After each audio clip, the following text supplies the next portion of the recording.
Welcome into Sports by Brooks on Fancred. We do this every weekday, Monday through Friday, beginning at noon Eastern time. Great show for you coming up today. We're going to be talking college football here shortly with Tim Brando, of course, of Fox Sports. Very, very opinionated guy, to say the least. Also, we're going to be talking to Newey Scruggs down in DFW, the Metroplex, NBC5 sports director, long-time sports media member, and a prominent one at that. Newey Scruggs will join us coming up later on this hour. We'll talk college football with him, and we'll also talk about Colin Kaepernick and, of course, the Cowboys. That'll be one of our main subjects, one of our main topics of conversation. That is the Cowboys taking on the Patriots coming out next week. We'll get his thoughts on that game. And, of course, the game that was yesterday, the Cowboys pulled out against the Lions and the performance of Dak Prescott. Later on in the show as well, we'll visit with Jay Busby. Jay, of course, has been on the show before, friend of the show, much like Tim Brando. And Jay was with Colin Kaepernick on Saturday. Along with Charles Robinson of Yahoo Sports, Jay wrote a big piece about his experience during the Colin Kaepernick, whatever you want to call it, scenario, escapade, situation, unfortunate or otherwise. But he'll be with us coming up later on in the show. Again, we do this every single day, Monday through Friday, Sports by Brooks on Fancred, and you can actually reach me directly. If you want to interact with me, there's a fan line icon on the screen. You may notice it. If you want to talk to me, you want to yell at me, you want to compliment me, whatever it is, we're not hiding here. So when I'm doing a topic, when I'm doing a subject, we will have that open to you. You can also comment during the show, and I'll see those comments thanks to our producer, Cam Smith, doing a great job back at Fancred HQ. But without further ado, it's a great pleasure to bring on probably the most prominent voice out there, speaking truth to power when it comes to college football on a daily basis on his Twitter and, of course, on Fox Sports. And he is Tim Brando. Tim, how are you? Fantastic, Brooks. Good to be with you again. Boy, it's great to be with you. And as I look at that Duke shirt, I know it's probably in the context of basketball, but I can't help. Actually, go ahead. I got it from David Cutcliffe, an old friend, when he came to visit my hometown bowl last year. So you were wrong on that one. I should have known, but I saw the basketball this past week, and I know you're into that right now, and you will be. But it's funny that I see that shirt, because the first thing I think about, especially in the context of our conversation coming up, is Alabama football and the decision to have Duke on the schedule. And, of course, now we're talking college football playoff. We're getting into the heart of it. We're going to find out more coming up tomorrow. But first off, just give us some of your thoughts about the college football play. I'll lead you in because I have some specific things I want to talk to you about. But what is your take right now on where are we on the CFP? Well, where we are is this is a year when we need 8. I mean, this is flat out a year when we need 8 teams. Now you can make a case that that 3 teams are more crystallized this week because of the losses by Baylor and Minnesota. That Clemson, just by default, and because they're gaining some steam and looking impressive now, even though they haven't beaten anybody and won't beat anybody until they get to the playoff. It's not their fault the ACC stinks out loud, but it does. But the combination of LSU continuing their juggernaut offensively, Ohio State steamrolling everyone they play, and now we'll find out more about them when they play Penn State in the big noon Saturday game on Fox this weekend. But those 3 teams right now, I think you can say, are clearly 1, 2, 3. But the debate over the 4-hole is still vast. I mean, it's vast. And that's even with the help that the committee got from Oklahoma's unbelievable comeback against Baylor, and from Iowa holding serve at home and getting that huge win against Minnesota, which, by the way, opens the door now in the Big Ten West for Wisconsin, who Spencer and I had last week, a week ago Saturday, beating Iowa. Now Wisconsin's got a chance to play for the Big Ten West when they play Minnesota, but they beat Purdue this week, which is where I'm going to be with Spence and Coley Harvey. Will be at Camp Randall again. But Minnesota will still be, think about it. I mean, they will be a great one-loss team if they can navigate all that's in front of them. You know, they would have to beat Wisconsin, then get to the Big Ten title game, and then, you know, who knows what happens with PJ Fleck's club. I thought even in defeat, they looked awfully good against Iowa, the way they came back, the way Tanner Morgan played. And they had some missteps. They had turnovers. And without those turnovers, you know, Iowa really doesn't win that game. So, and Baylor, even with that defeat to Oklahoma, they'll still get a rematch in the Big 12 championship game with Oklahoma. So we have a huge cobble of one-loss teams out there that are vying for, at least for now, the fourth spot. Now, this could change if Ohio State happens to lose to Penn State, or if LSU were to lose to Georgia, which is an issue I think that could become problematic for the Pac-12.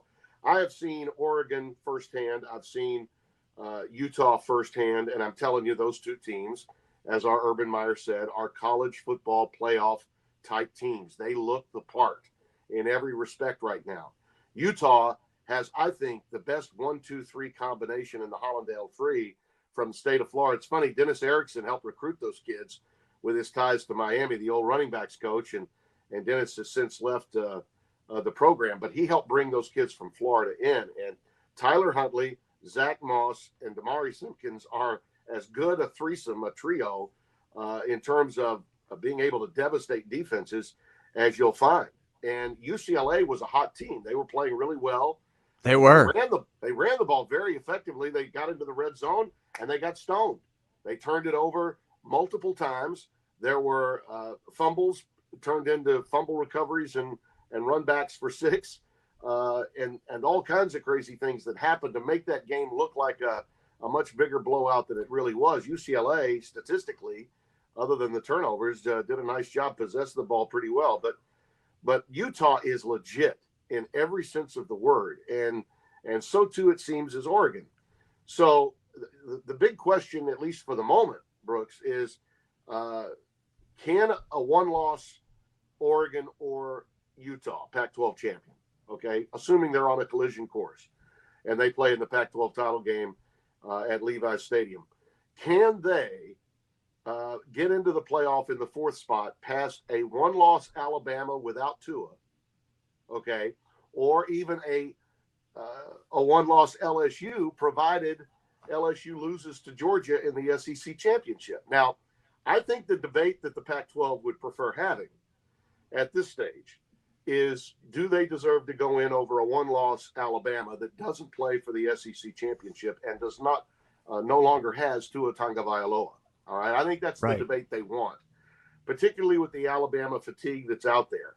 But if Georgia were to beat LSU in an incredible game on an unbelievable stage in the SEC championship, that's getting about the largest rating of the year, that's what that game will get. Then I think it's going to be hard not to take Georgia, and I mean, they're the champion. They would have beaten LSU, and LSU would have lost just the one game. And look at who they play. They did step out of conference and beat Texas. They did take on LSU set. Opponents. That would be a very difficult hill for the Pac-12 to climb. And I've left out Oklahoma. I mean, what if Oklahoma beats Baylor twice, and they've got Jalen Hurts with all this sentiment, for Jalen, for the way he handled his transfer, the kind of team guy he was at Alabama? I mean, the debate would be pretty vast and across 3 different conferences, the Pac-12, the Big 12, and the SEC, if we got to that. So we're staring still down the barrel of chaos and real problems for the committee. And as you know, and I've stated this in the past, I think it's the guys that are on it, the men and women that have been a part of the committee are men and women of integrity and men and women that want to do the right thing. However, this process is a corrupt process. There's no ifs, ands, or buts about it. And the ability to go out and contradict yourself every Tuesday night and say the eye test applies here, but it doesn't apply there. Strength of schedule applies here, but it doesn't apply there. This convenient, corrupt transparency, when we will use it, this contrived transparency, is one of the biggest issues that I've ever seen, not just in college football, but in sport as we know it in our country. We have got to go to 8 teams. Do you think that corruption is a function of the particular individuals that rotate in and out and what their agendas are? Then what is it? I just think it's an impossible situation, I guess. Visiting with Tim Brando. Go ahead, Tim. It's such a nebulous process, Brooks. Yes, sir. It's so vague across the board, where they don't have any structure to go by. Right. If you read the preseason poll, that's about it. There's no structure there, no legitimate structure there for them to follow. Now, they will evoke some structure in the final standings, okay, but then they won't release publicly. They'll come out every Tuesday night for 6 weeks, right? They'll trot Mullins out there to make a fool out of himself with Reese Davis, and God bless Reese, who's trying to handle the interview with some shreds of dignity. And he gets this gobbledygook pablum from the spokesperson for the process that makes no sense. And Oregon's on top of that list. It's total ad hoc. Oh. And then the appearance of the Oregon AD, and Oregon is on top of that second list. I mean, really? Why even have that veil of impropriety there to right. deal with? Why even have that? But that's what this is. And what you have a group of administrators. And by the way, many of whom in the past, I think the world of. When Barry Alvarez was on it, think the world of him. Joe Castiglione, Scott Strickland's on it now. Mullins is a good enough guy, but they're all in this room and they're listening to a bunch of old head coaches. All right. Osborne, Beamer, used to be Barry Alvarez, and they all see the game through the same prism. These are all the same guys. And they'll say, well, those 4-star, 5-star guys are right there, and there's 4 stars and 5 stars. Superficial. So recruiting is now determining who gets in the college football playoff? I mean, it's come to that. Should we just call Mel Kiper and find out who's got the best kids so we know who to put in? I mean, this is, at some point, it's supposed to be about the season and about what you've done on the field. And they hide behind this, but are they the best teams? We need more structure than that. And now, because of the inequities in scheduling, and there are so many inequities in scheduling, then it's just left out there for people to say, well, I guess so. So we've got an excuse for Utah if they don't get in. Shouldn't have lost to USC with a 3rd-string quarterback. We've got an excuse for Oregon. Well, you shouldn't have lost to the 4th-best team in the SEC, Auburn. We have these built-in excuses, and we forget the evolution of these teams as the season prolongs. The team we saw that Oregon was a week ago is not the same team that we saw in that game against Nix and Auburn at a neutral site way back in September. So it's just it's painful. It's absolutely painful.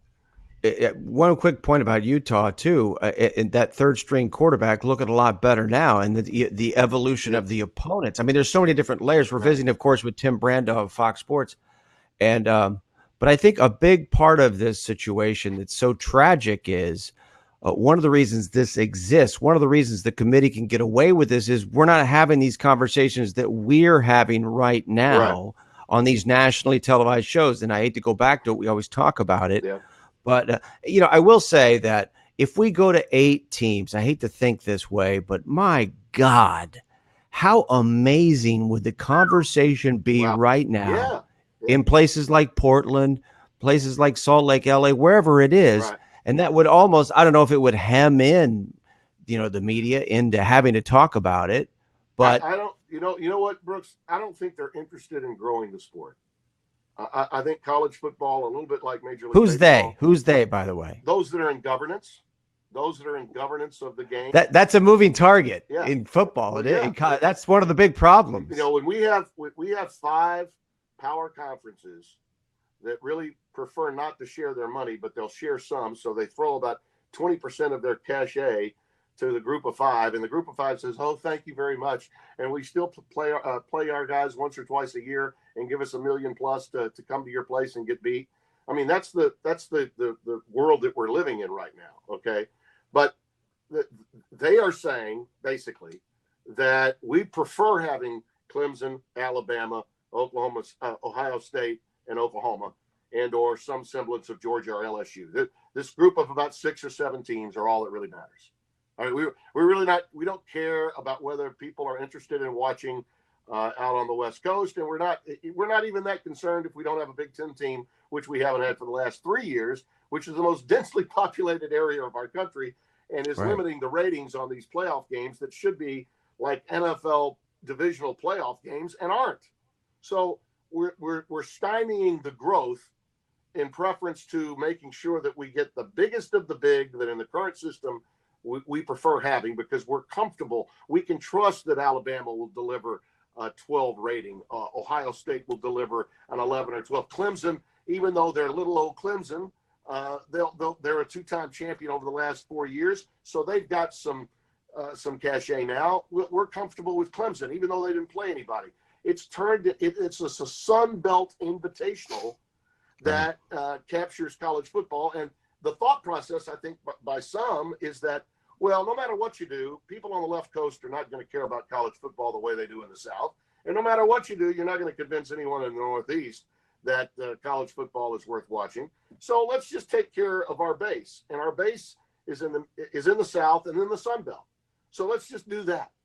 And as a Southerner, I'm offended by that. Okay. Right. College football should be all. It's a national sport. It should be everywhere. Right. I mean, and it is what people don't know is up until about 1950, there was no such thing as college football. It was football. Yeah. Professional football, as we know it, didn't exist, and it wasn't a regional sport.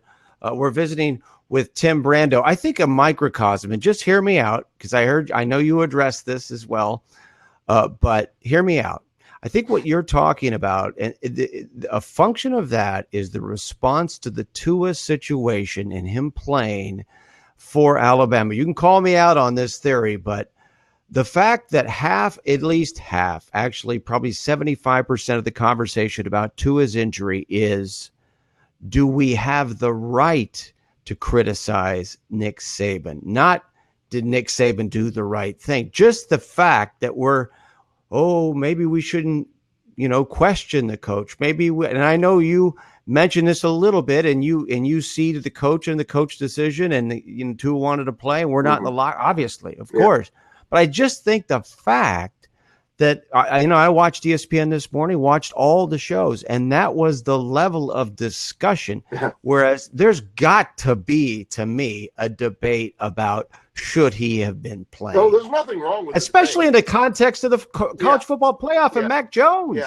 What that could mean. Yeah, there's nothing wrong with the debate. I will tell you, as a broadcaster, someone who's out there calling games, I was really impressed with the way Steve Levy and Brian Griese handled it. And I went on Twitter before the kid got hurt, and I addressed that. And then when he did get hurt, I gave him some praise on Twitter, because he wasn't second guessing the coach. He was first guessing, when will they pull him out? It was early in the second quarter. It was Alabama scored 2 more times, and it was 21-7. And Steve brought up to Brian, he says, do you think the coach has in mind a score that he needs before he goes ahead and takes him out? Let's face it, he was a game time decision this week. He was a game time decision the week before that in the LSU game. He was clearly hobbled. He's had surgery, major surgery, on both of his ankles. All right. And so at some point in this game, when does it become a fait accompli? You've got the W, and so he was posed in that manner. Well, as a broadcaster, that's really all you can do. You're not undermining the coach, but you are presupposing what the coach may do, as an analyst would in terms of strategy. When he sees a cover 2 versus 0 coverage, here's what the quarterback is saying. That's what the play-by-play guy is doing. He is saying, okay, big picture here, what is the coach thinking? And then when you saw that, and again, they don't need my praise, nor do they need my criticism, but I just thought it was really good TV. There's Mac Jones. He's warming up. Here's the conversation. The kid's asking. He's lobbying to come in to run this 2-minute drill, and the coach acquiesces and puts him out there. Now, once it's all said and done, and you see how upset, and you could see how upset Saban was. He was. I'm sure. I don't know. He didn't. I mean, I know. What's he gonna do though? What is he gonna do? I know the man, and I know he was upset that it happened. Right. But I also believed him when he said that he doesn't coach thinking about players getting hurt.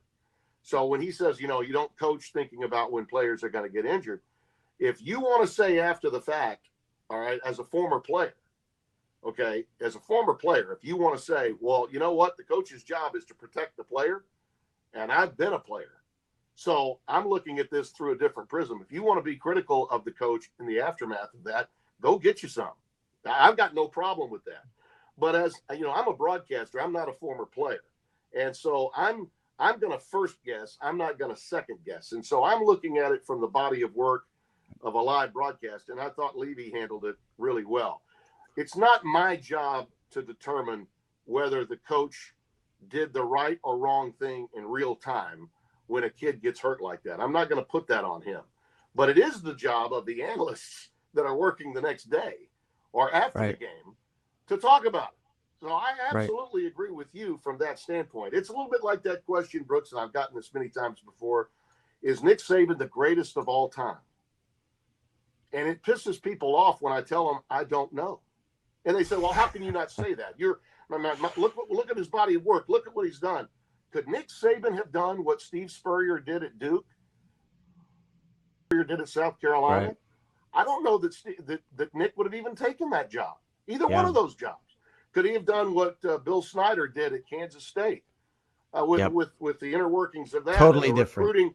In a recruiting area that's going to rely heavily on junior college players even to field a team. No, every job is different. So every coaching success, in my opinion, is different. When you're going to a blue blood program like Alabama, you can line up 9 or 10 wins every year pretty easily. And, oh, by the way, he's done that in each of these years where he's won national championships. So I'm the same way when it comes to a decision like this on whether to play or not play a given player. I don't have access to the same information on the kid's health that the head coach does. So again, I go back to what Levy did, and I thought it was really good. But your criticism that I'm hearing from you about what happened this morning, I think is legitimate.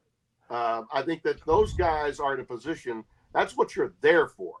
And I think that if you're in that position, then it is your job to talk about whether he should or should not have been in there. Well, the $1 million question that we have, the elephant in the room, is style points. Yeah. And it speaks to everything this whole conversation is about. That should be part of the, and I wish that, I don't know if that question's been asked of Saban, but it should at least be asked. That was something, if you had been watching our game, and oh, by the way, when we got into mop-up time, which was about 2 minutes left in the second quarter, after the last turnover led to the 28-3 score with UCLA, Spencer and I did address that. If we had 8 teams instead of 4 teams, Brooks, we wouldn't be having the conversation about style points. Yeah. Okay? We wouldn't be putting coaches in a position to say, well, we better hang a 50 burger or a 60 burger or we're not going to get in.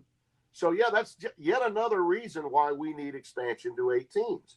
But with the current system that we have in place, that's absolutely what you have to do. And that's not in the best interest of college football either. It's unbelievable. Well, going forward now, when we look at, I want to bring up one more thing, because John Canzano talked about Oregon in his latest column. John Canzano in Portland, of course, major media guy. He wrote after the Oregon-Arizona game, and we're going to have John on later on this week. But he wrote he doesn't think Oregon is a team that belongs in the college football playoff. He can't imagine Oregon standing toe-to-toe with the big boys in the CFP. So I wanted you, and I know you've already talked about it briefly, but let's just say the bottom line on this is a one-loss Alabama team makes the college football playoff. Mac Jones is the quarterback, Tim. How does Utah and Oregon, if they play that team, how do they do against that Mac Jones one-loss team? I think Utah and Oregon on a neutral field against Alabama without Tua Tagovailoa, they win the game. Okay, so I disagree with that. Right. I disagree with them, and especially Utah, who I've seen twice now in the last month. Okay, that team is really good up front. And Oregon, by the way, even though it's younger up front, Mario has had just the 2 years, but he's had a top recruiting class. His offensive line is his strength. Now they've had to mix him up a little bit, but that's his strength. Herbert did not perform as well in that Auburn game, which would have changed. I think his opinion and so many others' opinions of Oregon would be different had Oregon held on to win that game, had they not turned it over inside the 5-yard line and beaten Auburn when they did. But we have this because we have that stuck in our minds from a national standpoint about Oregon. You forget because people are not covering college football on a regular basis, week by week by week. I've been talking about this ad nauseum, as you know. You are. It's all about who's in. It's right. all about. So we don't care about any of the teams that are one-loss teams that we don't have to see. And as Bino Cook used to say, nobody cares about the Mountain Time Zone. They never have. They never will. Even when Lee Grosscup was throwing the Utah Pass back in the 5th, nobody cared about him. Terry Baker in Oregon was my God. Oregon State's Terry Baker won the Heisman at 62. Nobody saw him. I mean, it's true. It was true then, and it's true now, Brooks. And it's really unfortunate. Utah defensively, okay, they're the number 1 rush defense in the country. All right, they're the number 1 team against the rush in the country. Their takeaways are through the roof. What they have done offensively, as I mentioned, Tyler Huntley, other than Burrow, there's not a more efficient quarterback in the country. Now, does he go to New York? Tyler Huntley, is he in New York? He should be. I mean, but I don't think he will be, but he should be. He's an amazing talent. There's absolutely no doubt in my mind, without Tua Tagovailoa, this Alabama team is not going to handle they would not be, in my opinion, they're an early out. Whoever they play in the first game, they're out. But that's not going to stop the conversation piece going back to them because we know about them. And see, the media is so comfortable with what they know. And when we limit the conversation to just that group of teams, the pure playoff privileged, okay, that handful of teams, all right, Clemson, Alabama, LSU, Georgia, Oklahoma, we can throw Oklahoma in there, by the way. Oklahoma, especially with Hurts, we can throw them back in there. When we just limit it to those teams, we're comfortable with that because the media doesn't have to work hard to know a little bit more about teams that they don't know anything about. And that's where Utah and Oregon fall victim to this process. And I think it's really unfortunate. I have a great deal of respect for John, but I just think that he's not seeing the forest for his own trees. And maybe he needs to watch with a more fair approach with his eyes, the optics of both Oregon and Utah. We're gonna get you out here, but an idea is at some point maybe we all 3 should come up and do something here on Fancred. Maybe bring in John at some point if we get a chance. I'd love to. That'd be awesome. That'd be really cool. Tim, thank you so much, man. This is just outstanding stuff. Got to do it again. I'm sorry I missed you last week, but I was bouncing around between hoops and football, and it's always good to be with you. Just keep doing what you're doing because we don't have enough of it out there. You betcha, man. You too. Thank you. All right, buddy. That's Tim Brando. There he goes here on Sports by Brooks on Fancred. Now let's get out to the Metroplex DFW and visit with NBC5 Sports Director Nui Scruggs, and talk to him about what's going on with the Cowboys. Want to talk some college football. Want to talk some Cap. No better person to talk to today about what's going on right now. And of course, you got the Cowboys and the Patriots coming up. Nui, man, I can't thank you enough for coming on and joining us. Thank you so much. Working with Nui right now, Nui Scruggs here on Sports by Brooks on. Hear this thing here. Let me get this thing right. That looks good. Can you hear me now? All right. Visiting with Nui Scruggs here in a moment from Dallas, NBC5. Working with us on his signal right now. So we'll get to that here in a moment. Also coming up later in the show, we'll talk to Jay Busby of Yahoo Sports about Colin Kaepernick. I do want to talk to Nui Scruggs about his thoughts and opinions on Colin Kaepernick. I was really actually very impressed by ESPN's coverage of the Colin Kaepernick situation today. Very, very impressed. and you're waiting for the other shoe to drop. You're waiting for me to say, but no, I mean, they did a great job on it. At least what I saw. They had Stephen A. come on. He gave his spiel. Max Kellerman, I thought, represented the subject, on a much different basis that I think was needed.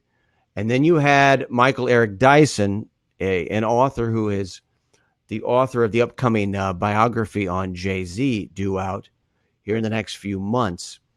A major biography, scholarly dissertation and treatment of Jay-Z's life. Michael Eric Dyson joined First Take on ESPN this morning. It was great to give us kind of the overall historical perspective, and he was very effective doing that. Michael Eric Dyson on First Take. Then they brought in Damian Woody later, but they looked at it from a lot of different angles, especially from the historical angle, the pragmatic angle as it pertains to Kaepernick. And that was really the central focus of the discussion. The irony is the white guy on the panel, Michael Eric Dyson, is African-American, as is Damian Woody. And, of course, you've got Stephen A. Smith. Molly Querim is white, of course. Max Kellerman, white. But Max really was representing the non-pragmatic approach to the situation in supporting all of the things that Kaepernick did, all of his methods and approaches to the situation that some people wouldn't consider to be necessarily pragmatic, whereas you might affix the word realistic to Stephen A.'s opinions. I don't necessarily concur with what Stephen A. was saying about the situation in some particular cases. I think one of the big disconnects out of the whole situation, one of the big disconnects is, and it remains to be a disconnect as it pertains to the Colin Kaepernick situation, is exactly what did the NFL expect him to sign when he held that workout in Atlanta under the auspices of the NFL? What precisely was he expected to sign? That number one, we know already. We know the answer to that. And we have a lawyer presenting it to us in Mike Florio of Pro Football Talk. I talked to Mike this morning about it, matter of fact, and I'm really glad that Mike is right now involved in covering this story. And a lot of people, he's kind of a lightning rod figure, but I really like Mike Florio in his thoroughness. Sure, he's got opinions. He can be prickly, whatever. You would be too in his spot. I'm a Mike Florio guy. I'm not a guy, but I'm a defender of his because he takes a lot of criticism, and I think a lot of it is unjust. But all that said, he is a former legitimate practicing lawyer working for big firms and working for himself. And so he was able to get a hold, if you haven't heard, of the waiver that Colin Kaepernick was required to sign if he was going to take part in that NFL workout under the auspices of the NFL, right? And Hugh Jackson and company, originally at the Falcons facility in Flowery Branch, Georgia. Now, of course, Kaepernick would not, that's the big, bone of contention.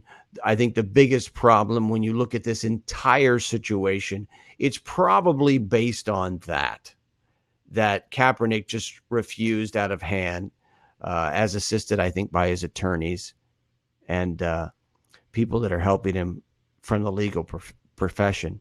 Kaepernick decided not to sign it, and that seems like it may have prompted the move to Riverdale, which is about 51 miles away from the Falcons facility near the Atlanta airport, where they held the alternate workout.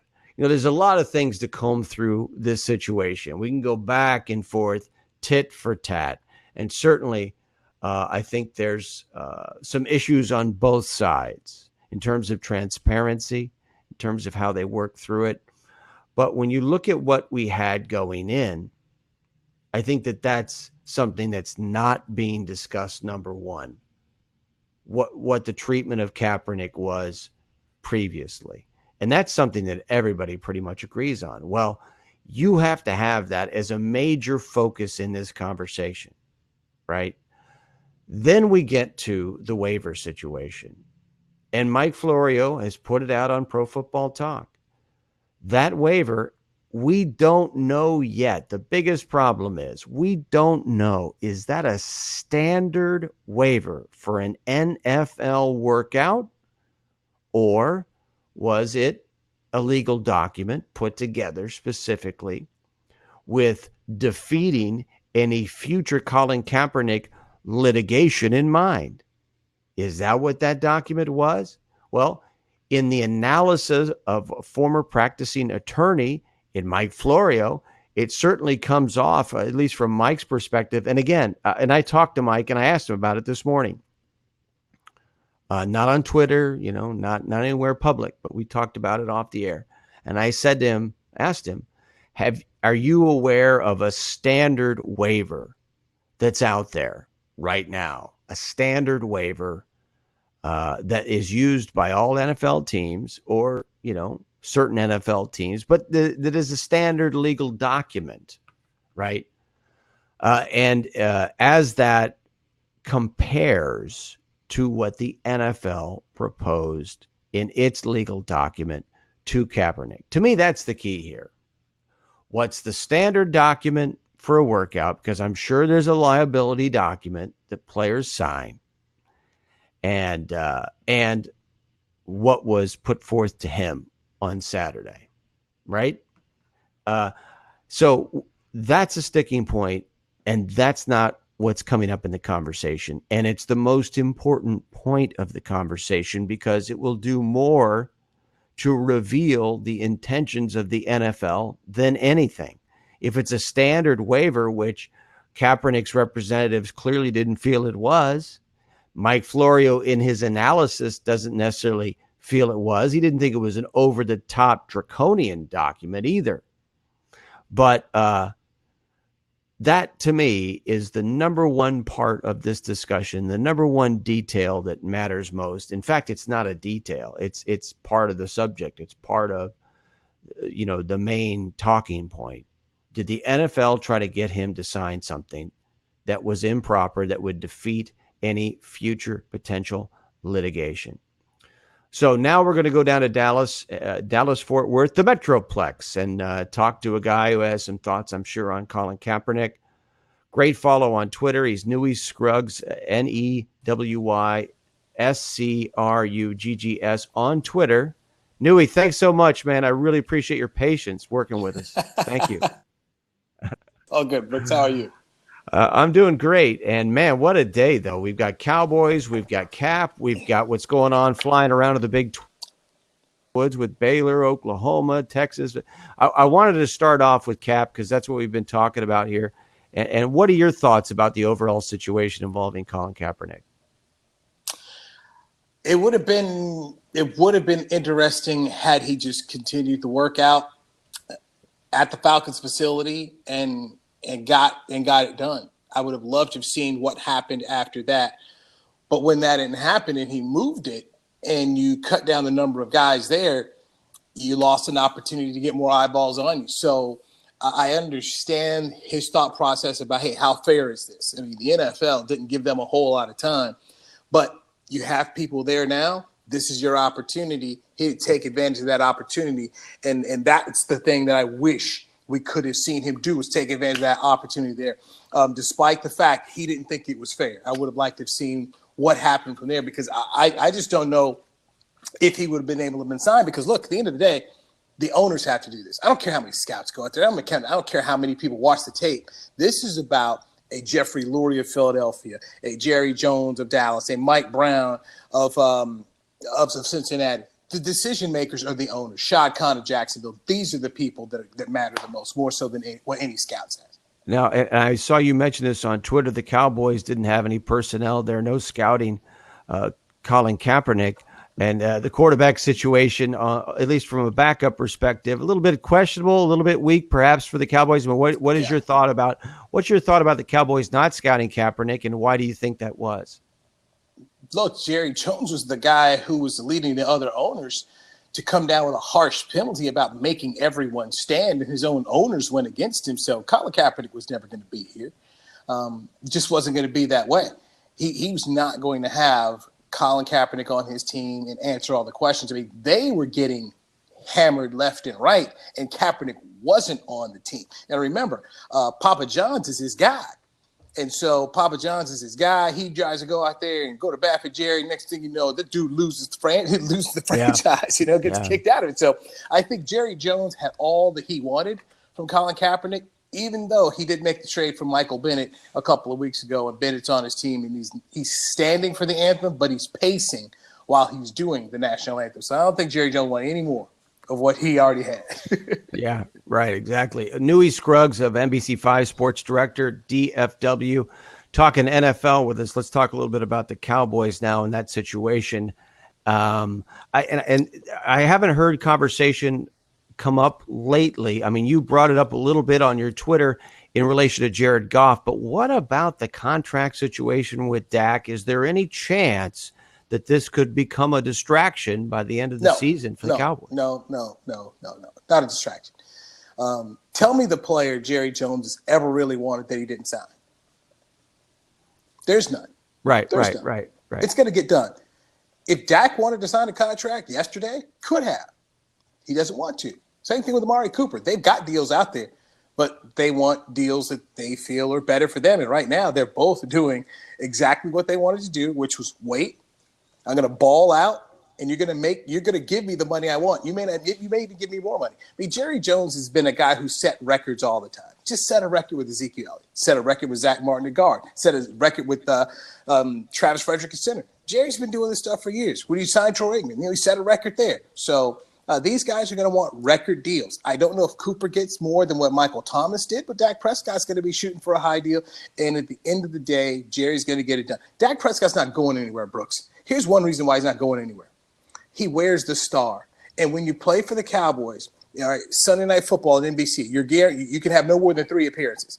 Ever since Sunday Night Football started, the Cowboys have had 3 appearances. Some years when they get flexed in there, they get 5. I mean, that Philly game against the Eagles, that's a game that could be flexed. So you're talking about at least 3 appearances on the number 1 TV show, period. Then you got Monday Night Football with the Cowboys. Right? They're on Sunday Night Football. You got the Thanksgiving Day game.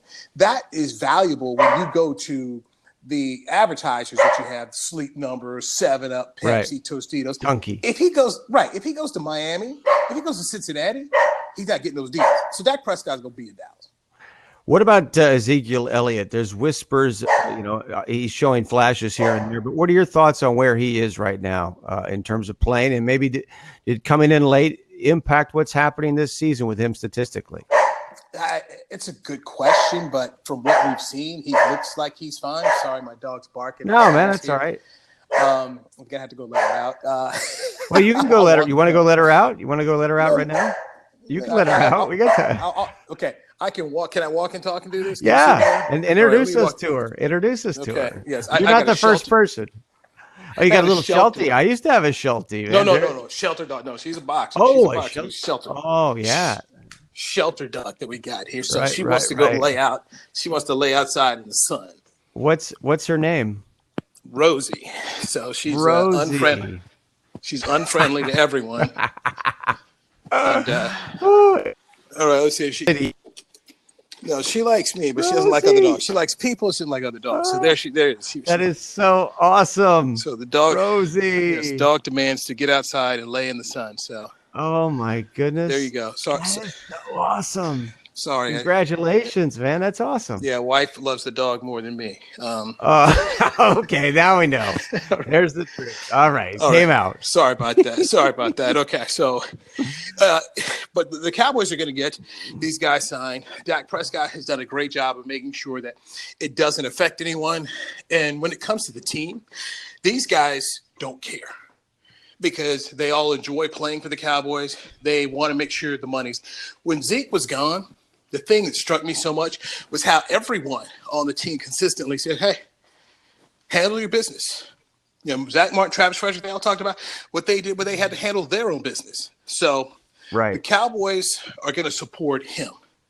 And I think that's something that, Dak and Cooper, they want these guys to get paid, which is cool. There's no jealousy. There's no animosity when it comes to that. And they understand Jerry's got money. Jerry wants to pay him. I just think people nationally who don't cover this on a daily basis and they're not around the Joneses like I am, They don't get it. But they've said they said since the spring when it was unpopular that they planned on paying Dak Prescott. I think a lot of people were thinking at the time he wasn't worth the money. He should only get something in the high 20s, maybe the Garoppolo money. But he's going to surpass the Garoppolo money for sure. He'll surpass the Wentz money for sure. We're visiting with Newey Scruggs of NBC5 Sports Director, DFW. And let's talk a little bit more about the Cowboys on the defensive side of the ball. Again, there's concerns popping up, people wondering about performances on defense. What's the state of that defense right now? It's not a Super Bowl defense, and they can't stop the run. If you know how to run the football against this team, you're going to have an opportunity. What you want to do if you're the other team, you want to run the football, and you want to keep that defense on the field. When you start putting that Cowboys defense on the field 30-plus minutes, you're going to have an excellent chance to win the football game. When they go to New England this week, I expect to see a whole lot of Sony Michel and James White in this football game. And also the screen game. You saw how well the Dalvin Cook and Minnesota used that against the Cowboys. So they're rushing up the field trying to get there. Next thing you know, they've run past the running back, and you get the guy out the field, and you go from there. But that's been – you saw Green Bay used it when they beat the Cowboys this year. You go back to the playoff game against the Rams when they had both guys over 100 yards. I mean, that's what they were able to do. The Cowboys' run defense is not good. And until they fix it right up the middle, I mean, that whole defense that Rod Marinelli is trying to run, people, they talk about the Tampa too because he had Warren Sapp there. But you got to go back even further because Tony Dungy was the coach of Tampa and brought Rod in. That's the defense that Chuck Noll ran with the Steelers and when Tony Dungy played on that Super Bowl 13 team. It was about Joe Green up front. Joe Green, Dwight White, that great steel curtain. Right. Cowboys don't have that kind of player. And until you get a player like that, until you get a Warren Sapp, a John Randall, they're going to have issues and problems. They keep trying to do it with these try-hard guys instead of spending a high first-round draft pick on somebody up there in the middle. And I just think it's exposed them. It's been a problem. And depending on how this season goes, if Jason Garrett's gone, I definitely think we're talking about seeing a new defensive coordinator. I don't think Rod Marinelli will be back after this year because I just don't think this defense is going to get fixed. And I don't think it's a Super Bowl defense or a defense that can make a long run in the playoffs. Assess Jason Garrett's situation right now. Well, Jerry, I was the person that asked Jerry at training camp. I said, what does he have to do to be your head coach in 2020? And right. Jerry's like, I said, I can't hear you. I can't hear you. And so I asked him again. Then he ignored me and he laughed. But they did say they thought, the Joneses, Steven and Jerry, they thought they had constructed a team that was good enough to be in the NFC Championship game. And if you look at the Cowboys right now at 6-4, they have the exact same record as the Oakland Raiders. Now, who has more talent? Who's got more talent? Yeah, right. Okay. And one of the things that I've spoken about through the years with Jason Garrett, he's been here 10 years now walking the sidelines. How much talent, how much money has been spent and given to him, and how many excuses have they allowed, the Joneses allowed Jason to have?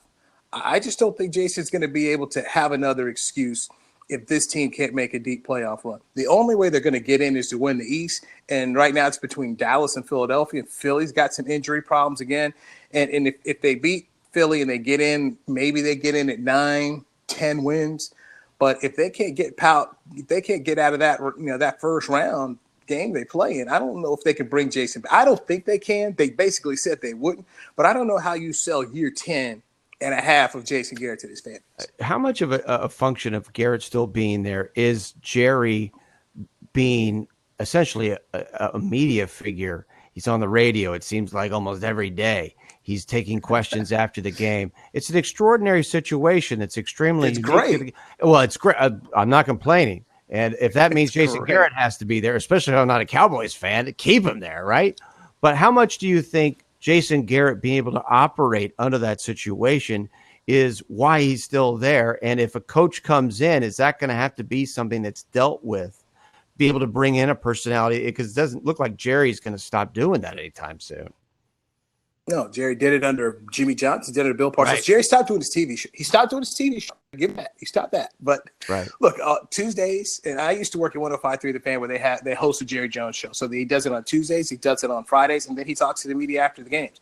Look, if I'm on the road, like next week, right? I'm going to New England next week. And after the game, I usually have a choice to either get Garrett or get Jerry. I basically go to Jerry every single time because Jerry's going to say something. But as far as Garrett goes, have no sympathy for him. Here's why you have no sympathy for him. After his first year with the Cowboys when they were 13-3, and he was the offensive coordinator. Arthur Blank offered him a job with the Falcons. He didn't take it. Went to Mike Smith, and Steve Bisciotti offered him the job in Baltimore. He didn't take it. Went to John Harbaugh. So he had chances to leave and go to a place where he could be the star, where the owner would simply sit in the background. He decided to stay here, and he's remained here through other contracts. So I've got zero sympathy that he has to play co-star to Jerry Jones. Wow, you just answered all the questions right there, man. Newey, that was outstanding. Newey Scruggs, NBC5, DFW. I want to ask you quickly about college football as well, but I want to throw you a little curveball to start. All right, we see what's happening with Texas right now. Obviously, Baylor's had a great year until the meltdown on Saturday, even though still playing well against OU. Baylor's back. Yeah. But what about high school football? High school football is so enormous in the state of Texas, probably bigger in the state of Texas than it is anywhere in the country. Why aren't we seeing the Texas schools as more perennial college football play? I think coaching. Now, at the end of the day, you just simply look at the coaching at these schools the last 15 years for Texas A&M and at Texas. Let's just start with those two. Okay, just look at those. Mack Brown. Mack Brown was there 17, 18 years. Can you tell me how many not national championships? We know he won one, but can you tell me how many conference championships Mack Brown won at Texas? Just take a guess. Less than 5. He won 2 in 17, 18 years. Mm-hmm. Yeah, Matt got there in 1999. He won exactly 2. One, Vince Young won. They went to the national championship, and one, the Colt McCoy won. They went to the national championship game. That's for all the talent and all the great classes that he had. They didn't win anything. That was a problem there. Chris Sims and that great class that they got there, which they said was ranked number 1 in the country. They didn't win it. They didn't win the Big 12 championship. They ended up losing the Big 12 championship to a very underrated Colorado team at Texas Stadium, and it was 90% full of Texas fans. So that was an issue there. Mack Brown won a lot of games. He just didn't win a lot of championships with all that talent that he had. Then you go over to Texas A&M. They had R.C. Slocum for a number of years. Then they went from R.C. Slocum, then they went to Mike Sherman, and then they ended up going over to Kevin Sumlin. They haven't won a conference championship, Texas A&M, in the Big 12 or the SEC since 1998. So the coaching's been an issue. So Texas A&M has Jimbo Fisher here now. I think Jimbo can coach. We know he's got a national championship under his resume. Let's see what he can do in year 3 and 4. I mean, he's obviously in the toughest division in all of college football, the SEC West. And Tom Herman, look, this team now is fighting to get to maybe the Texas Bowl. I mean, they got problems around here. So they got problems. Boy, oh boy. Well, is Herman the guy you think long term? Do you have a feel yet on Tom Herman? If you're asking me today, I don't think so. If you're saying new, hey, today is Tom Herman, is that the answer for the Texas Longhorns? No. After this season, it's going to be interesting to see exactly what they do from a defensive standpoint here. But I don't know. I mean, I see too much blame on the players and staff, and not enough from Tom Herman accountability. I mean, think about what Urban Meyer jumped on. The first year, Urban jumped on. I mean, that's his guy who helped him win a national championship. And he was like, "Hey, dude, take some accountability for the guys you have here." And you think about this: LSU wanted Tom Herman in the worst way, and Tom Herman and his agent Trace Armstrong kind of put the pressure on Texas to say he's going to LSU. How that they ended up getting Ed Ogeron. I mean, first they were trying to get Jimbo Fisher a couple of years ago. That didn't work. And they ended up trying to get Herman, didn't work. And they ended up getting Ed Ogeron. And right now that seems like the best thing. In Texas, they got their guy in Tom Herman. But I'm sorry, you're making $6 million and you're going to end up in, they're not good enough to go to the Alamo Bowl right now, the way the Big 12 has a bowl slotted. So they can't even go to San Antonio. They're just going to end up with Houston or, I don't know, Cheez-It Bowl or something like that. So they've got Baylor this week. So they've got Baylor this week, and then they end the season with Texas Tech. So this team could be a 6 or 7 win Texas team. Right? Is Lincoln Riley to the Cowboys legit? No. Okay, go back to this. Barry Switzer had the Oklahoma job and the Dallas Cowboys job, but Barry Switzer's been on record to say the better job is Oklahoma. Go back to what I talked about. Jerry is the star. The owner's a star. If you're Lincoln Riley, why are you going to be a co-star when you are the star at a place where in this league right now, no one can out-coach and out-talent you together? Matt Rule's a heck of a coach. We know that. Gary Patterson's going to the College Hall of Fame for his job and the work he's done at TCU. But those schools will never out-talent Oklahoma. OU will always get more talent. Tom Herman has his own issues right now. You're Lincoln Riley. You're not even having your best year, and you can just end up going to the conference championship game and winning this thing. Why would you leave that? He's got young kids. Oklahoma's a good place to raise young kids. Bob Stoops talked about that. So I don't even think that Lincoln Riley coming to the Cowboys is something he'll entertain. Now, Matt Rule of Baylor is the better name to throw out there. The Jets wanted him. The Jets screwed up not hiring him. The Jets tried to make him take staff, which he didn't want to do. You do know if you come and you coach the Cowboys, Jerry's going to put staff on you. So that'll be an interesting question if Matt Rule actually wants to deal with some of the assistants that Jerry Jones may want him to take. But as Bill Parcells once said, the Cowboys are the big top. So you do some different things to the big top, because when he took the Cowboy job, Jerry said, look, I got these two quarterbacks I want you to work with, Chad Hutchinson and Quincy Carter. Bill did it for a year, and he's like, I ain't doing this anymore. Then he went and he brought back Vinny Testaverde. So Bill made it work for himself until he couldn't deal with Terrell Owens anymore. Do you see Bob Stoops around, and do you have any thoughts on XFL in Dallas? Hey, look, Stoops has been around here talking to the media. He's been great. I think that Florida State thing is going to be pretty interesting. Now, he's telling the XFL people, telling his coaches that, he's not going to be there. But at the same time, he's listening, right? Because he has to listen. If Florida State comes with a great opportunity and offer for him, he'll take it. He's told his XFL coaches that he doesn't like the recruiting. That's a thing that bugged him about, having to take the job. If he has to take the job. Who'd like? But if you're Florida, right? But if you're Florida State, you simply say, "Okay, Bob, we're going to pay you this truckload of money, and we'll help. We'll hire, 2 or 3 great recruiters. And Bob, can you just come in a home and be a? We'll this is whether it ends up going to if he's coaching in February 2020 the XFL with this whole Florida State thing. So I'll be interested to see when Florida State moves on. That's when I'll believe that Stoops isn't there, because he's a heck of a guy to go after. If you're going to go after a guy like him who coached in Florida, knows that area, knows where to recruit. Outstanding, man. This has been great. I can't thank you enough, Newey. Thank you for coming on. Hey, anytime. I'll always come on for you, buddy. Be well. That's Newey Scruggs. He's the sports director at NBC5 in Dallas, Fort Worth. And boy, that was awesome, because I asked specific questions and I actually got he has the answers. That's outstanding stuff. So we covered all the bases there. Covered the Cowboys, covered college football, Lincoln Riley, Jerry Jones. But I think that was as revelatory an interview as I can remember us doing on Sports by Brooks on Fancred.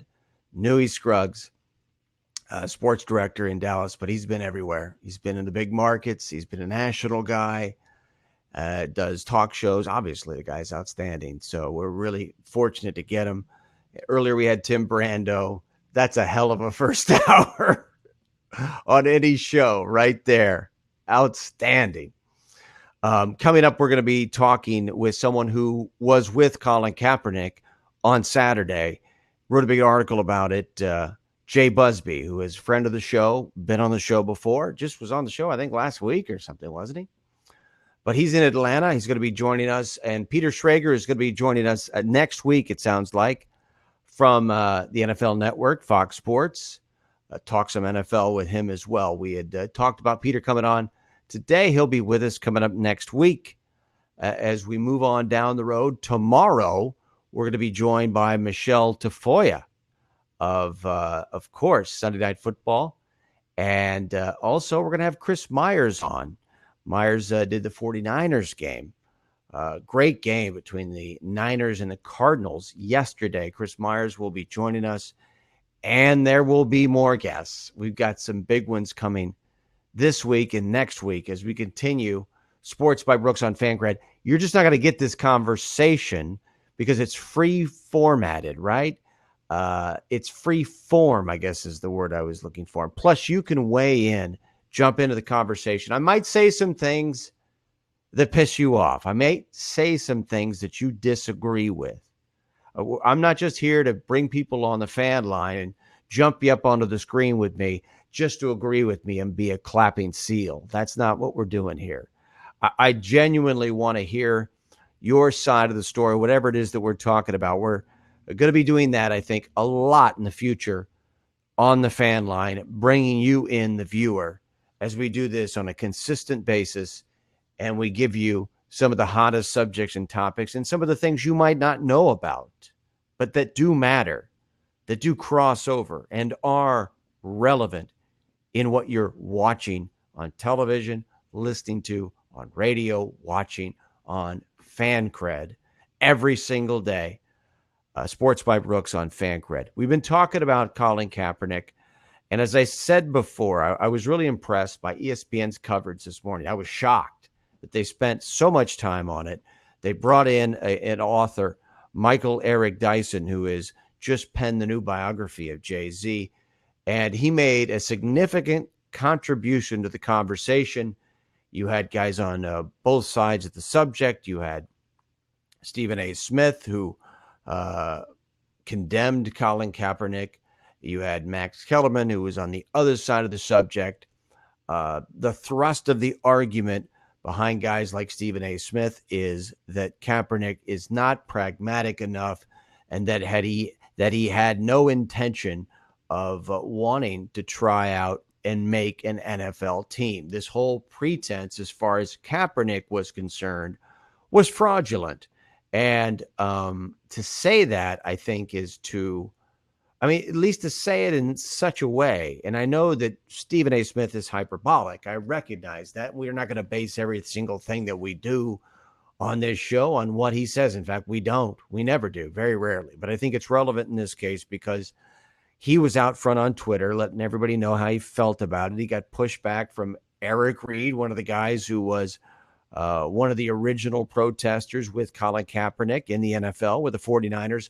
Reed continues to kneel to this day and was at Kaepernick's workout on Saturday in Riverdale, Georgia. Something we'll talk to Jay Busby about coming up. But because Stephen A. was kind of caught in the crucible of this situation as it played out and exploded really on Saturday, I think, to present his side, what he was bringing up, and the fact that he condemned pretty much everything that Colin Kaepernick did on Saturday and made clear that he thought Kaepernick should have played by the NFL's rules if he wanted to play in the league again. And I don't necessarily disagree with the premise, but when you look at the specifics, the details that matter, which I brought up earlier, they're being completely left out, and it's those details that matter most, namely the waiver that the NFL was going to require Colin Kaepernick to sign.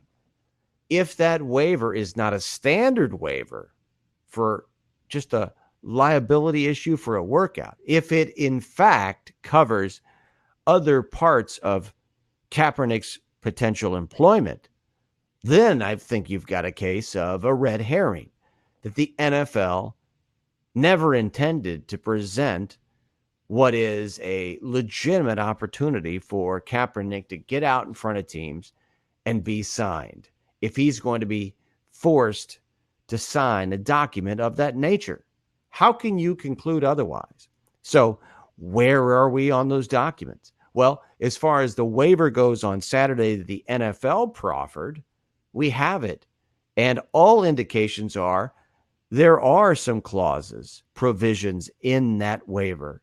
3 different provisions that were pointed out by Mike Florio at Pro Football Talk. And I talked to Mike off the air about it before I came on the show. And I asked him, based on you have uploaded to everybody out there, if you go to Pro Football Talk, you can read it, what the NFL required Colin Kaepernick to sign before his workout on Saturday. Is that waiver similar to a standard workout waiver that you would sign when it comes to a release of liability for injury? Because that's what the workout waiver should entail. And clearly, from what we've seen, that's not the case in the waiver that Colin Kaepernick was going to be required to sign, which was duly pointed out by his lawyers on Saturday, who were just doing their job. So I have a feeling that more than anything, that is what revealed the NFL for what it was in presenting this situation, this scenario. You can call it an opportunity, but based on the track record, that's important. The track record of NFL teams going into that situation, knowing from reports that teams had interest in Kaepernick in the past, but instead of contacting him directly, had gone to the league, and that the league was frustrated with that. So that's why we're having this impromptu workout, right? Knowing all of those things going in, and then they want you to sign something that would preclude you from suing the league again in the future. You've already settled with the league once. Now, if this becomes a fraud or a sham or a blackball, which it already is, right? You're not allowed to litigate against us in the future, right? When you consider that, it looks that much more illegitimate. Now, illegitimacy as it pertains to both parties, I think, is something that you could apply to the fact that this all played out in public. I'm not saying that Kaepernick is to blame necessarily for it all playing out in public, but he played a role in it. If he was trying to press the NFL about a waiver that he knew about in advance, we should know about it. He should be telling the public so we have a better idea and what that waiver was, or what the waiver proffered was on Saturday. I recognize if he does that, well, it's going to hurt his chance that much more. Look, he has no chance. He's not going to be signed, right? People talk about cancel culture. The NFL is canceling Colin Kaepernick, period. And I truly believe what set him to that thinking, what led him to move the workout, what led him to create a scenario in advance where there was a workout available, right, is that waiver, and that the NFL was going to, in perpetuity, extinguish the prospect of legal action against the league. At the end of the day, that's what this was all about. But going into the situation, for Stephen A. Smith to reject Colin Kaepernick out of hand, as if this is a vacuum, as if this workout is not happening with any context, all the bad faith out in public said to you, Stephen A. Smith, by the NFL, its owners, its commissioners, its coaches, its general managers. The bottom line is, leading up until Saturday, you and I and Stephen A. Smith have been lied to. Things have been misrepresented, right? We've heard Roger Goodell say it many times in the way that Kennesaw Mountain Landis, the longtime former commissioner of baseball who oversaw the game during segregation before Jackie Robinson. Jackie Robinson was then signed by the Dodgers after Landis's death, immediately after his death. What he said during those decades in which black players were not allowed into baseball was the exact same thing that Roger Goodell has said over and over again in public over the past 3 years. All NFL teams are free to sign Colin Kaepernick. There are no constraints, right? The problem with that is the, at least perception of individual teams does not match that statement, because we know for a fact, we now know from multiple credible reports from guys like Adam Schefter, Ian Rappaport, who's been on this show before, friend of the show. We know for a fact That's not true. If it was, why were NFL teams going through the league office to inquire about Kaepernick, and then nothing happened, right? So you and I and everybody you know have been lied to as it pertains to this. And if you're calling Kaepernick or you're his agent or representative and you show up and now you've got this quasi-legal document that does not represent an injury liability document heading into a workout. Instead, it's something different. What do you do? What do you do?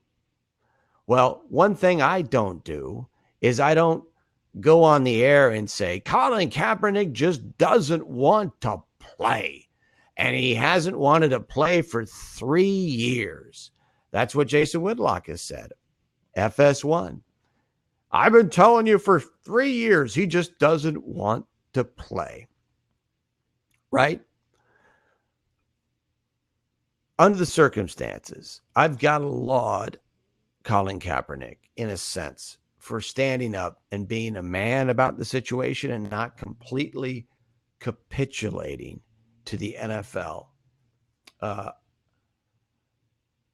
bottom line for me with Kaepernick, and we're going to talk to, I'm really excited because we're going to have somebody on who was with Kaepernick on Saturday, Jay Busby, coming up, esteemed, accomplished writer from Yahoo Sports. The bottom line for me is Colin Kaepernick made a choice on Saturday. It may have happened before then. It probably did. And I want to point one thing out before I say what I'm going to say about kind of the bottom line of the situation. I don't want to talk about Tua if I get a chance in Alabama and give you my side of it, which nobody is. It's ridiculous. I will say this,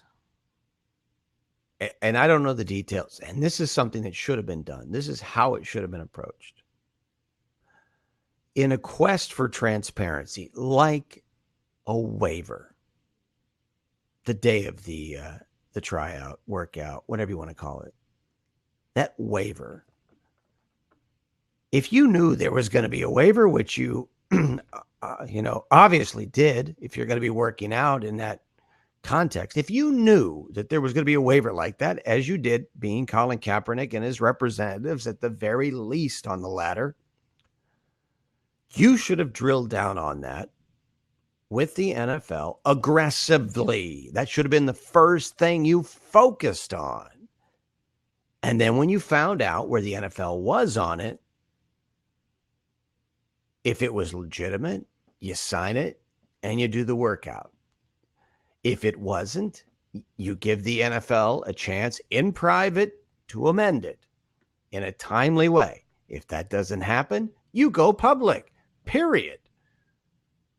That's it. That's what should have happened. Instead, it's murky. And that's what's, I think, allowing for the over-the-top criticism and the idea that Kaepernick never wanted to play over the past 3 years.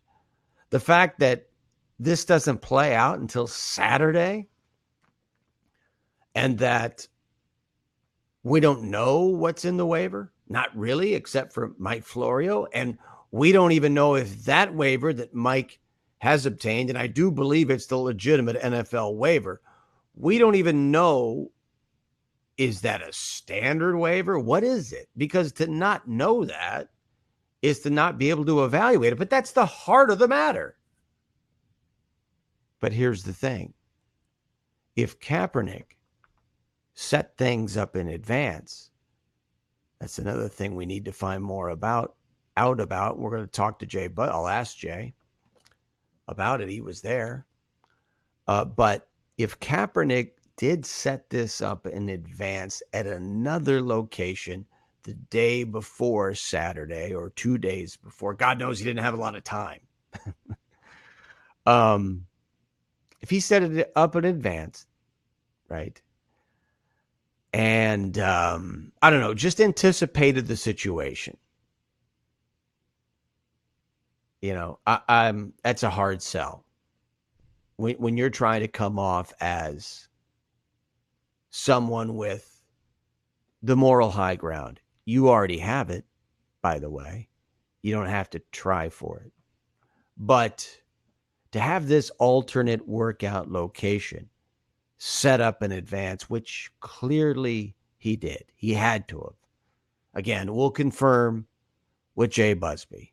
We're also going to try to get on a couple of other people who were with Kaepernick on Saturday. I'm efforting that. Probably going to have somebody on tomorrow that will likely give a different perspective of this whole story, a very different perspective than what you're hearing, at least. Maybe not so much from me. But, if it was an alternate location and that was done in advance, I think it's important to know that. Just like it's important to know the details of that waiver. What was the nature of it? So you can't make these pronouncements without this information. You really can't. Other than to say what I'm going to say, and that is, I think Colin Kaepernick made a choice. It may have happened before Saturday, but he made a choice knowing that this was a fraudulent enterprise that the NFL had presented to him. It was. In some ways, it absolutely was. And so rather than enter into an agreement with his so-called oppressors, and what's the best case there? Backup quarterback, anonymous clipboard holder. Is that what you want to do when you're an icon now? I think Colin Kaepernick made a decision. He made a choice. When you say in his 90-second speech that he gave to the public, and by the way, Cam Smith, our producer, I'd like to dial up those clips if possible that we have, some of the reaction from James Brown and Tony Dungy on Colin Kaepernick. If you have those clips, Cam, our producer, here on Fancred.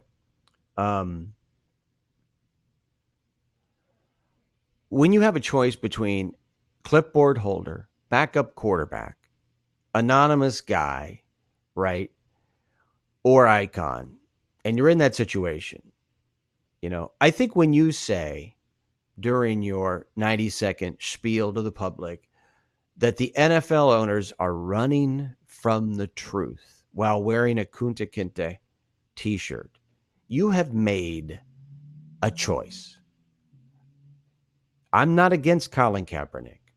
I lean to Colin Kaepernick in this situation for many different reasons. And there's no way to get around that from my perspective if you know history. There just isn't. Not just American history, but also what's transpired over the past 3 years and how we've all been deceived. Not by him, but by the other party. But when it comes to his situation, the thing that in a way lends to the idea that he didn't want to play Saturday is him doing those things. There's no real way to get around it. He's made a choice.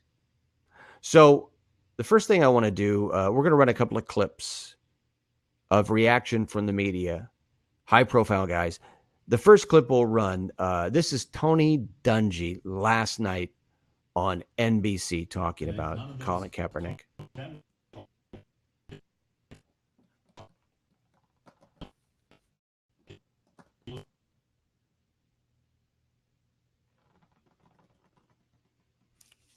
Is that the whole clip? I would want Colin, Chris, my big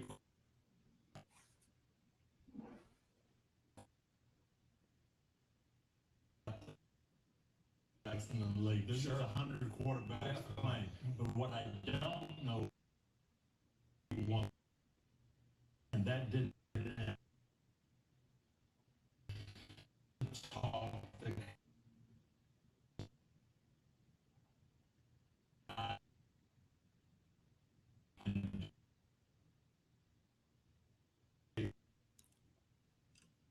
Yeah, Chris Sims, blah, blah, blah, blah. So Tony Dungy obviously doesn't know. He doesn't know anything. No prep, no idea what's going on. Didn't follow the news.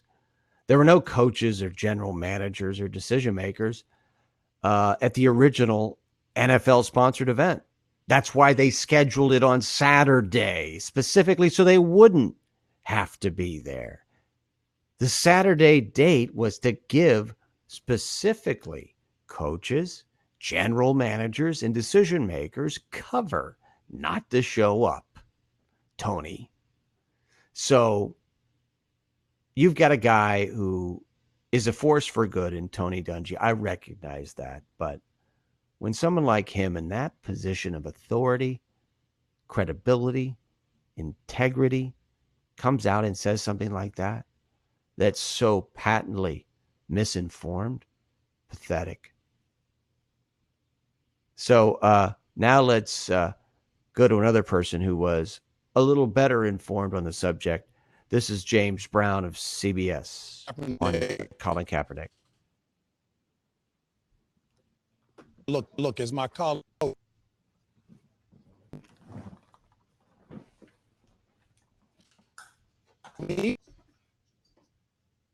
on the broad for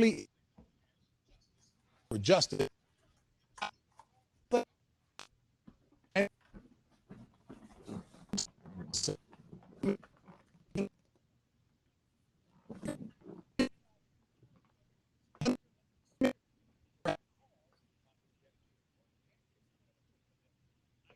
And his and as Olympic gold medalist Tommy Smith said, that marginalized and voiceless people have always had to take advantage of a moment and a platform to speak truth to power. And Colin has done that. But it's also abundantly clear, however, that there is immense mutual distrust in the relationship between Kaepernick and the league, its office, owners, and teams, as evidenced by yesterday's fiasco. But that notwithstanding, it was an opportunity, no matter how you cut it, to build a bridge toward a return to the league. 25 teams expressed their interest to come see the workout, and he didn't take advantage of it. Now, history has shown that to move forward, it is most effectively done inclusively, to move from protest to progress. And the great dilemma is,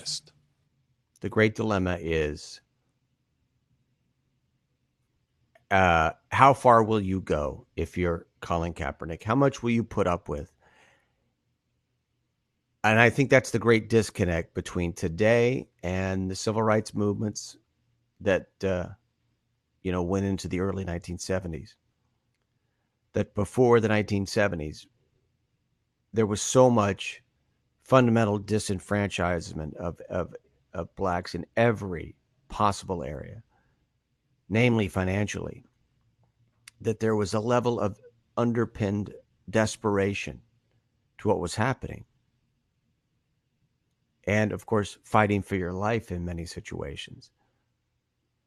I don't need to expand on that. I would like to think I don't. That's missing in this situation. Doesn't make it necessarily less important. It's very high profile. And the biggest issue that we have is people don't know the difference. In my mind, I think there are a lot of people that place this situation in the same context as what we had in the civil rights movement, and that's not right. It shouldn't be placed in the same context. So I think Kaepernick was in a position where, he's got a pretty good life, and he's not going to lose everything. He's not going to be murdered. God willing, I hope. He's not going to have anything terrible or nefarious happen to him necessarily, at least in the context of the civil rights movement. I don't know how you can ignore that as an American looking at our history. You can't ignore this story without looking at the wide swath of history. And losing everything financially, losing your life, that was ever present during those times. I want to move on from this subject. Before we get to Jay Busby, I probably should have done this a little bit differently, maybe. But I do want to do one thing. I want to play the clip from Nick Saban. Nick Saban, coach of Alabama. If you have that clip, if you don't, Cam, we can move it to later, but I'd like to.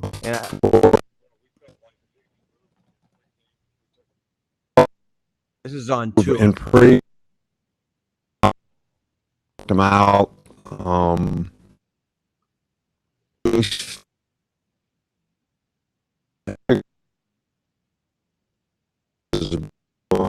I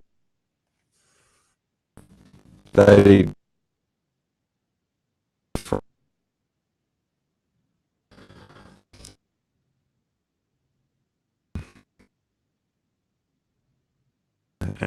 and we hated Godspeed. Godspeed. Godspeed. And I thought that long time. As I don't know this, I felt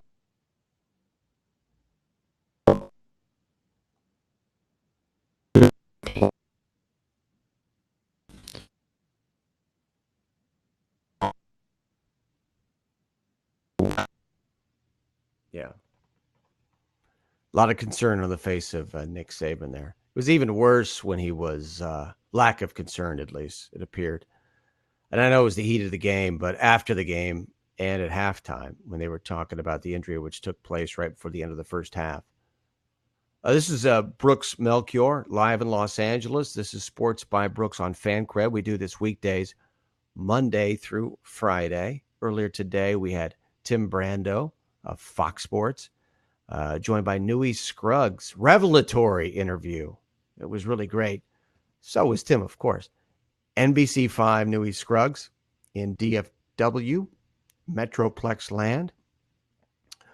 And coming up, we're going to be talking to Jay Busby of Yahoo Sports. Find out. By the way, I thought it was cool. We got a chance to meet Newey's dog. But he didn't seem that enthusiastic about introducing us to his dog. That was great. Because, of course, we have a gallery of dogs. We have Tom Curran's dog, Bo Curran. And I hope Tom is going to be joining us. He may join us as soon as tomorrow or Wednesday from NBC Sports Boston. And but I have told Tom in the interim, as we're talking about him coming back on the show, one of the requirements will be there's got to be a cameo from his beautiful dog, Bo. Or Bo Curran, as Tom refers to him. Love it. And then we have we had another somebody from Dallas, I think it was. Jeff Kavanaugh, I think his dog, Stompface, and Molly, his two dogs from 105.3 The Fan. So there you have it. Gallery. We're going to have to put a gallery up of everybody's dogs. But I'm a big dog guy. That's why I fixate on this. But so getting back to Saban, it's astonishing to me that the entire discussion around the Tua injury is, do we have the right to criticize Saban for not holding him out? I swear to God, that's the discussion. And that's the problem. That's ridiculous and unbelievable. But it's not unbelievable. That's college football. That's the problem. That's why we're stuck in this playoff situation where we have the same teams every year. And guess who's in it every year? Nick Saban, Alabama, no criticism. Guy gets a statue when he's in his 50s, has no connection to Alabama on the Alabama campus. Well, he won a national title. We shouldn't be putting statues up to guys in their 50s. I don't care what the situation, unless he's a war hero or something that saved a million people. So, needless to say, I didn't agree with him playing Tua. Said it before the game. Say it now. No idea why they're playing Western Carolina, by the way, this week. What's that about? That team in the college football playoff. Okay, now let's bring in Jay Busby, who has been everywhere, Yahoo Sports columnist. Today, he is the epicenter of sports radio around the country. Jay Busby. Hey, Jay, how are you? What's happening, brother? How you doing? So I'm doing great. Thank you. Run down your appearances so far today. Let's see. So far, I've done South Florida. I have done Chicago. I have done Denver. And I've got, what do I have this afternoon? I think I've got Toronto this afternoon, but obviously nothing's more important than you. Well, it's almost like you're promoting a movie or something. I know. I feel like I need to be hucking something here. I got to have something to shield other than this just one story. So you got a chance to be around the workout of Colin Kaepernick on Saturday. So kind of take us through that process. What was that like? Yeah, it was a fascinating story because right up until Saturday morning, I wasn't even sure it was going to happen. My colleague and I, Charles Robinson, working on this story, and he was convinced that it was going to just blow up before Saturday morning. Well, Saturday morning comes along. It's a beautiful morning here in Atlanta in the South, beautiful college football Saturday. And I loaded up the car and drove to Flowery Branch, which is where the Falcons training camp is. I arrived there. There's a few protesters, and I kid you not, the pro-cap protesters were on the left and the anti-cap protesters were on the right. Just like you might expect. And so I did my journalistic due diligence, talked to both groups, had some interesting conversations with both groups. And then about 2:30, they invited all the media into the Falcons compound. It's just this huge compound with gates all around it. And they invited us into kind of this bullpen area. And right as we're getting set up there, the tweets start coming across. Workout canceled, moving south, we're out of here. And so, of course, we spent about 5 minutes wondering what was going on, texting all of our sources, trying to figure out what was next. And then we jumped in the car, and in this long parade of cars, trucks, TV trucks, rental cars, all of this, we drove about 60 miles south to a high school down near the Atlanta airport and watched 60 miles. 60 miles. Now, is this like a suburb of Atlanta? That's how big Atlanta is. Oh yeah. Oh please, yeah. Atlanta is huge. Wow. I mean, Flowery Branch is not really a suburb. That's pushing it, but but Riverdale is right just south of the Atlanta airport. So yeah, there's a lot of room there. Riverdale, Flowery Branch is pretty far out. I wouldn't call it a suburb, but still, it's a good distance. That's Chick-fil-A country, right? It is deep Chick-fil-A country, exactly. Yeah. So you get a chance to go down. Now, going in, did you have any idea that was a possibility? It was always a possibility, but I did not know that there was a backup plan in place. I mean, I always thought that there was a possibility that they would take their ball and go home. But I figured that once we got to Saturday that they had worked everything out. But they were basically just, pushing their chips in the middle of the table with this move. They decided, all right, we're going to have this on our terms or no terms at all. And they decided to have it with their own film crew. Obviously, when we got down to the high school down in South Atlanta, it was very clear that this was not let's go like when you get kicked out of your friend's yard for playing football, you go over to the next yard. It was clear they had this a lot better planned out than that. They already had security down there. They had cameras set up. This was a well orchestrated operation. Interesting. Jay Busby, who's sports columnist, joining us. Take us, Jay. But just when you and Charles, so were you and Charles together? No, Charles is in Houston, and he was remote. So he did for this particular article, he did the background research, and then I did the on the ground stuff. So what happened specifically? You you jumped in your car. Are you on the phone with Charles? What was going on? What was that whole process like? Yeah, we're going back and forth. He tipped me off to where it was located, and soon enough, it kind of spread through the media, and we headed on down. So it was secret. The alternate location was secret. They did not want it publicized. It turned out to leak. Somebody leaked it out there, and so there were about 200 fans. But it was secret. It was a secret location. So it was. It's a beautiful high school field. It's shared by a number of high schools. A beautiful surface, huge bleachers, and everything. But it's still a high school field. We were still waiting there at the ticket booth and the concession stand, seeing one of the most famous football players in America. Walking on this high school field, walking on this track, like I said in the article, all we needed was a band and some cheerleaders to kind of complete the whole picture. It's amazing visiting with Jay Busby. He was part of it. He was around it, the Colin Kaepernick situation on Saturday. Now, when you're doing that, how aware are you of Twitter in general? Are you on Twitter, not just yourself tweeting, but what role does Twitter play in the interface? Because you said earlier, you found out about the cancellation through Twitter. You didn't hear from an official there. No. That was a strange thing, is that the officials there, particularly the Falcons officials, were as taken aback by this as anyone. The Falcons were, as one official put it to me, they were basically the stage. They were not running the event. They were just providing the venue. So they were as taken aback by anyone. But in terms of how aware I was of Twitter, I was constantly aware. I was all over it. And I got out to the Falcons compound about 11 o'clock or so, 11:30. And so it was, we had 3 hours or so there, and I'm tweeting constantly. I'm taking pictures of the protesters. I'm sending video, and I'm getting all kinds of feedback. And it was interesting. I mean, there's a whole subtext of this that I had to cut out of my article about the protesters there, because that was its own little aspect. And I'm going to write about that for a future story. But I was very aware of Twitter all the way through. And obviously I was responsible and was not on Twitter on my phone while I was driving. But as soon as I got down to the high school stadium, boom, my phone's filled up with tweets, text messages, direct messages, the whole bit. So what do you think I mean, look, we've got a million different stories as to what happened, but is the bottom line the reason they moved the workout because of the waiver? The waiver and also the video.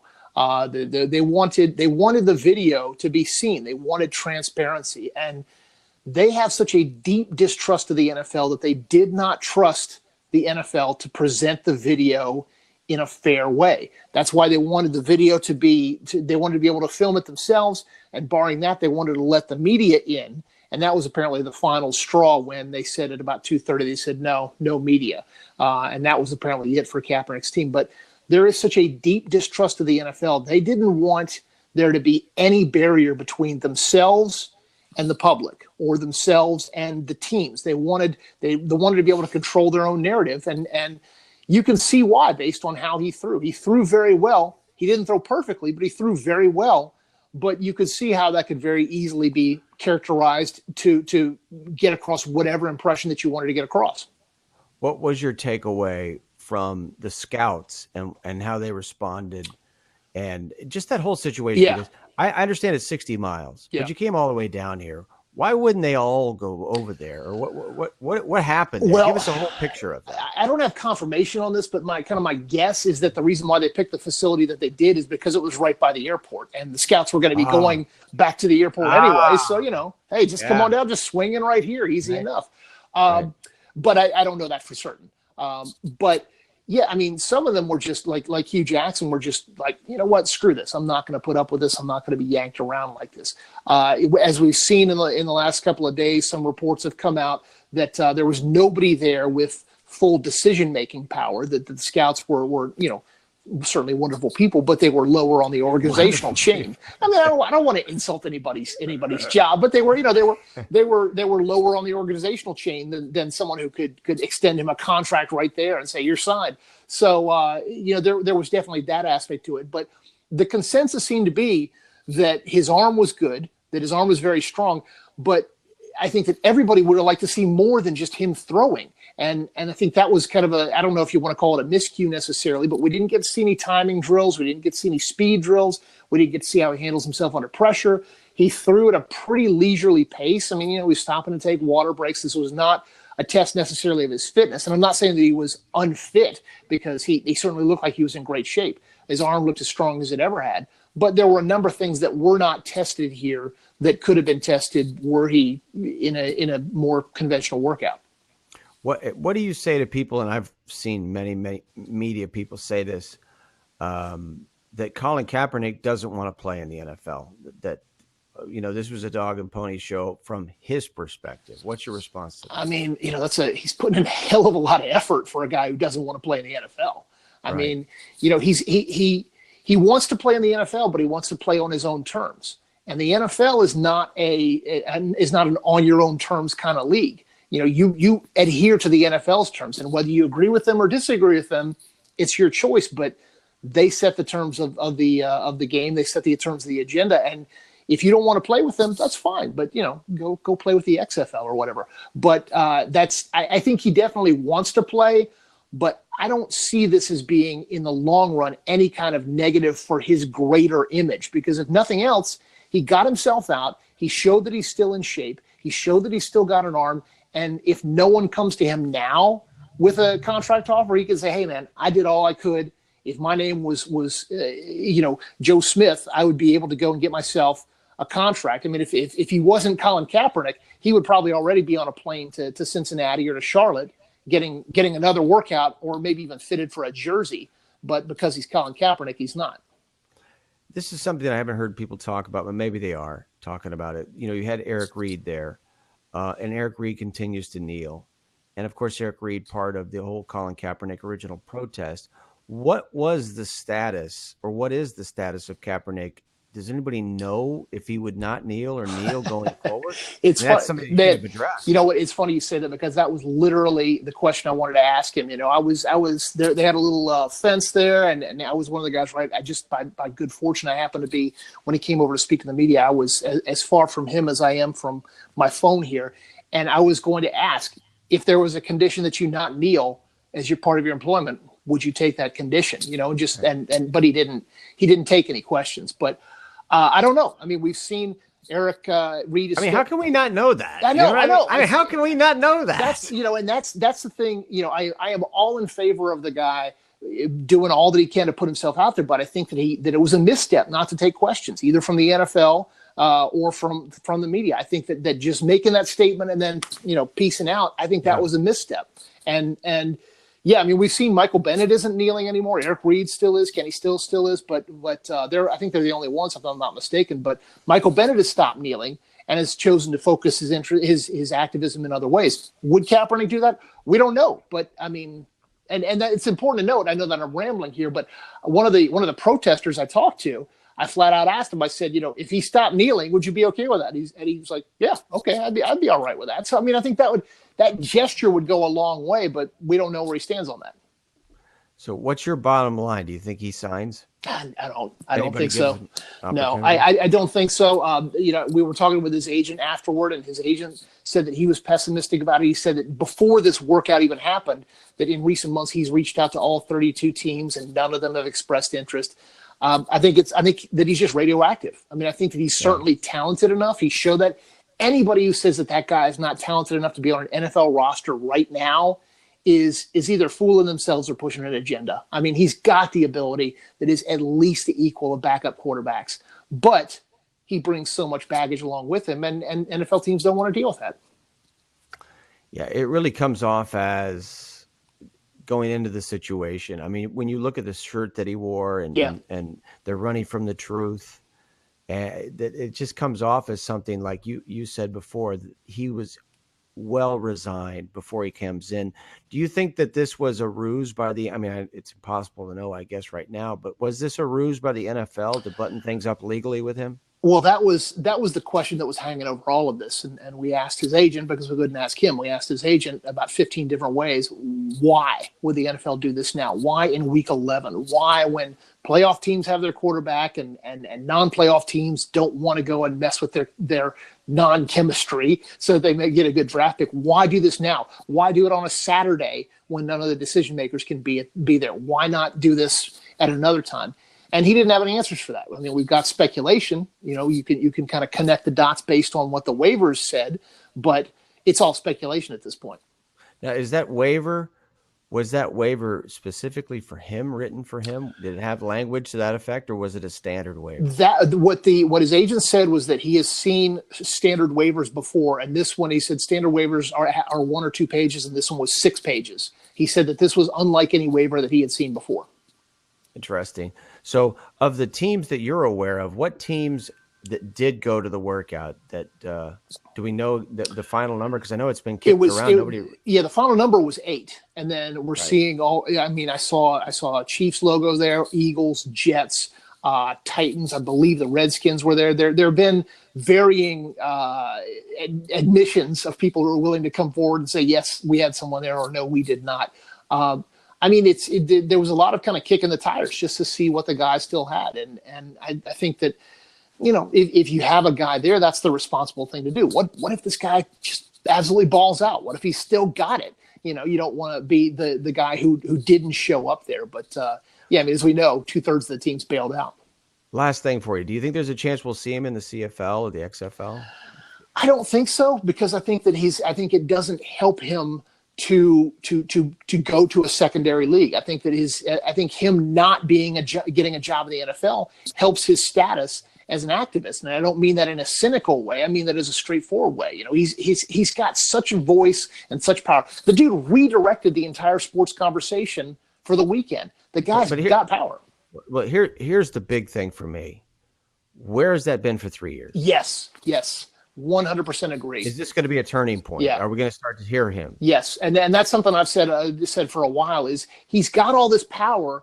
Why is he not using it? I mean, he's making these donations. He shows up every now and then, at a backpack event, which is all great, but he's got so much power. Why not use it? So I'm going to be interested to see if he takes a different, a more open approach now. Great hustle, man, on Saturday. Thanks, thank brother. you enough for coming on, man. I appreciate it. We'll catch you soon. Absolutely. That's Jay Busby, Yahoo Sports columnist, doing a great job covering the Colin Kaepernick story down in Atlanta and going all the way down, making that 60-mile drive down to Riverdale to continue to cover the story and keep us up to date. And so that's going to do it for all of us here at Sports by Brooks on Fancred. We want to remind you that we do this every single weekday from noon Eastern time right up until about this time. We usually go upwards of around 2 hours. And earlier today, we visited with Tim Brando of Fox Sports, also talked to Newey Scruggs of NBC5, and of course, Jay Busby, a Yahoo Sports columnist. And tomorrow, we're going to be visiting with Michelle Tafoya of NBC Sports, Sunday Night Football. She'll be on with us, and we'll also talk to Chris Myers, Fox Sports, and we'll have some other surprises for you as we go along. But I want to thank our producer, Cam Smith. Great job, and all the folks at Fancred. It's really a pleasure to get a chance to do this show with you guys. And we do want to visit with you, interact with you much more in the future as we start to lay things out on a topic-to-topic basis. The fan line, of course, is the logo you can see on the screen. You click on that fan line. We can bring you up into the conversation onto the screen. We'd love to have you and your opinions participating in this show. That's something that we do, and we're going to continue to do that. But we're also going to bring you some of the biggest names in sports media, as you've seen over the past few weeks, including guys like Ian Rappaport, Kirk Herbstreit. Go on down the list. We had Tim Brando today. There's no higher profile guy out on Twitter and on television from the Fox perspective as Tim Brando, opinionated as well. What a great conversation that was. And what an informative conversation we had with Newey Scruggs earlier today, and Jay Busby giving us the lowdown, boots on the ground as far as Colin Kaepernick is concerned. We may have more coverage of that coming up tomorrow, because there's a lot of things that are filtering through that I think are worthy of note, worthy of us learning about. But for now, that's going to do it. I hope you come back tomorrow. Thanks for downloading us onto your phone and tablet. Keep us in mind. If you're out on the East Coast, lunch hour, hey, man, Brooks is on. You know he's going to have somebody on. You know he's going to have something cool to say, interesting, or something that's going to piss me off. Well, if you're pissed off, you can jump on the fan line and let me hear about it. All right. Don't be afraid to do that.